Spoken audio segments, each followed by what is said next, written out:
Welcome back to another technical video. Today, we'll be going through your question, answering it, and hopefully finding that solution you need. Guys, remember to stay just a little bit crazy, just like me, and work through to that resolution. Now, let's get started.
And that's it, guys. We've gone through the solutions and I'm hoping that it resolved your issue.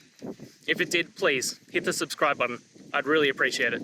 And until next time, I hope you have a good one. Cheers.